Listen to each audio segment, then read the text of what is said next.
Assalamualaikum warahmatullahi wabarakatuh. Shalom, salam sejahtera. Di sini Syahril Satu Samuel akan menjelaskan konsep dasar IoT atau Internet of Things dan Big Data serta pemanfaatannya dalam kehidupan sehari-hari. Langsung saja, konsep dasar IoT atau Internet of Things atau yang dimana suatu sistem dimana terhubung dan terintegrasinya perangkat satu dengan yang lainnya. Internet merupakan jaringan penghubung antar perangkat sehingga dapat terintegrasi. Hasil dari integrasi perangkat tersebut menghasilkan kode atau data yang dapat diidentifikasi. Lalu, dari identifikasi kode dan data tersebut dapat digunakan untuk berbagai macam keperluan manusia. Misalnya ketika jam tangan pintar terhubung dengan smartphone, aktivitas user akan terekam oleh jam tangan pintar yang digunakan. Lalu hasil rekam jejak dari jam tangan pintar tersebut dikirimkan secara nirkabel ke smartphone. Dengan begitu, user akan dengan mudah mengetahui berapa langkah dan seberapa jauh jarak yang sudah ia tempuh. Kemudian hasil data tersebut dapat digunakan sebagai acuan, apakah user sudah melakukan cukup banyak gerakan atau masih kurang. Tentunya hal ini dapat meningkatkan kualitas hidup si pengguna jam smartwatch ini, atau smartphone. Lalu selanjutnya Internet of Things adalah sebuah konsep di mana suatu objek yang memiliki kemampuan untuk mentransfer data melalui jaringan tanpa memerlukan interaksi manusia ke manusia atau manusia ke komputer. Konsep IoT ini sebetulnya cukup sederhana dengan cara kerja yang mengacu pada 3 elemen utama, yakni barang fisik yang dilengkapi model IoT, lalu perangkat koneksi ke internet seperti modem atau router atau WiFi seperti yang ada di rumah atau perkantoran, dan yang terakhir yaitu cloud data center yang dimana adalah tempat untuk menyimpan aplikasi beserta database. Dalam IoT terdapat unsur-unsur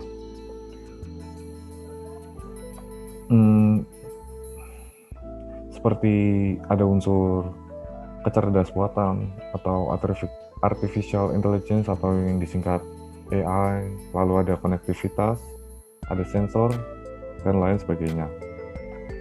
Yang pertama yaitu AI atau artificial intelligence. AI atau dalam bahasa Indonesia berarti kecerdasan buatan, itu adalah merupakan sebuah penemuan yang dapat memberikan kemampuan bagi setiap teknologi atau mesin untuk berpikir menjadi sebuah karya tertentu. Jadi AI di sini dilakukan dengan mengumpulkan berbagai data, pemasangan jaringan, dan pengembangan algoritma dari kecerdasan buatan. Sehingga dari yang awalnya sebuah mesin hanya dapat melaksanakan perintah dari pengguna secara langsung, sekarang dapat melakukan berbagai aktivitas sendiri tanpa menunggu instruksi dari pengguna. Misalnya saja teknologi AI yang diterapkan pada robot pelayan di sebuah restoran di Jepang, di mana kemampuan robot tersebut dapat berpikir layaknya seorang pelayan manusia asli.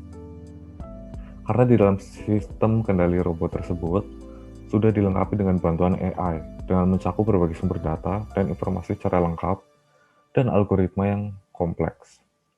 Lalu selanjutnya ada konektivitas, yang dimana konektivitas atau biasa disebut dengan hubungan koneksi antar jaringan di dalam sebuah sistem IoT yang terdiri dari perangkat kecil.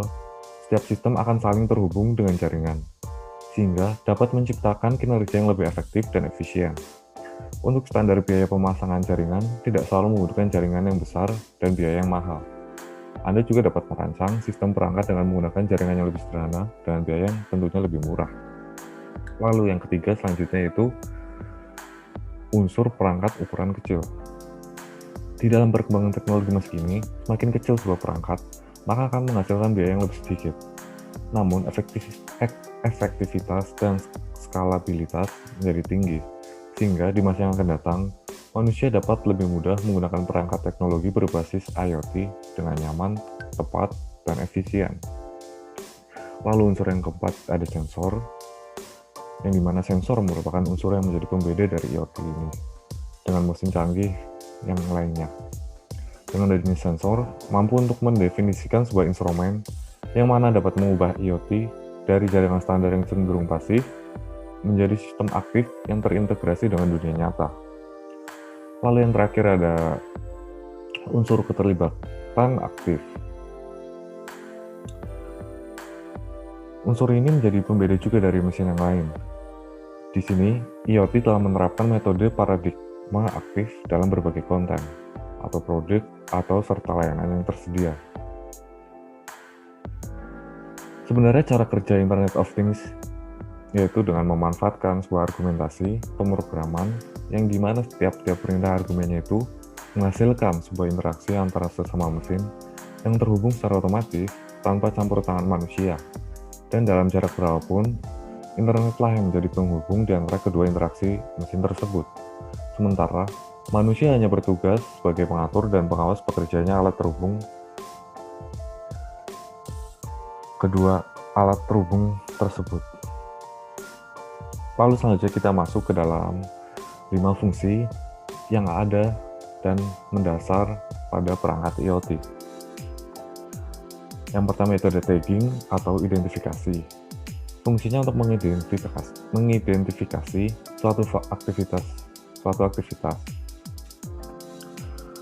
Fungsi ini memiliki tujuan untuk mengumpulkan data atau aktivitas atau berbagai macam transaksi atau kegiatan lainnya. Lalu yang kedua ada fungsi dasar monitoring yang bertujuan untuk memantau apakah terdapat aktivitas tidak biasa yang dikirim oleh tagging. Yang ketiga ada tracking, berfungsi untuk melacak lokasi. Yang keempat ada control, bertujuan untuk memberikan hasil dari aktivitas atau data dengan secara konsisten. Lalu yang terakhir, yang kelima, ada analisis, bertujuan untuk memberikan informasi yang sulit dipahami dari aktivitas atau data yang didapat.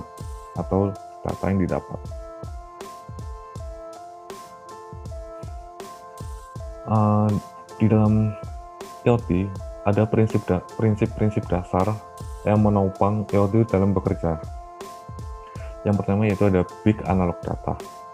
Big analog data bisa didapatkan dari berbagai macam sumber yang sifatnya alami seperti cahaya, sinyal radio, getaran, suhu, dan sebagainya, serta bisa dihasilkan oleh peralatan mekanis atau elektronik. Big analog data adalah tipe big data yang terbesar dan tercepat jika dibandingkan dengan tipe-tipe big data lainnya, sehingga dalam banyak hal big data analog perlu diperlakukan secara khusus. Yang kedua ada perpetual connectivity. Perpetual connectivity merupakan konektivitas yang terus-menerus menghubungkan perangkat kepada internet. Yang ketiga, ada prinsip really real time. Real time untuk IoT tidak dimulai ketika data mengenai switch, jaringan, atau sistem komputer. Yang keempat, ada the spectrum of insight. Spectrum of insight berasal dari data IoT yang berkaitan dengan posisinya dalam 5 fase, yaitu data flow, real time, lalu in motion atau bergerak, lalu early life, lalu at rest, dan archive. Lalu prinsip kelima ada immediacy versus depth. Dengan berbekal komputer dan solusi IoT digital ini, akan ada pertukaran antara kecepatan dan kedalaman yang kita dapatkan, yang bisa disebut dengan immediacy versus depth. Lalu ada prinsip shift left, yang dimana untuk mendapatkan wawasan yang cepat dan menyeluruh tergolong sangat sulit. Drive untuk mendapatkan wawasan tersebut akan menghasilkan komputasi dan analisis data canggih yang biasanya disediakan untuk cloud atau pusat data. Lalu yang terakhir, prinsip yang ketujuh yaitu ada the next V. Big data biasanya ditandai dengan V atau bisa disebut volume, velocity, variety, dan value. The next V yang dimaksud adalah visibility. Ketika data dikumpulkan, para ilmuwan data di seluruh dunia harus bisa melihat dan mengaksesnya sesuai kebutuhan. Sekian penjelasan dari saya tentang konsep dasar IoT atau Internet of Things dan Big Data. Bila terdapat kekurangan dalam penjelasan saya, mohon maaf sebesar-besarnya. Sekian, terima kasih. Waalaikumsalam warahmatullahi wabarakatuh. Shalom.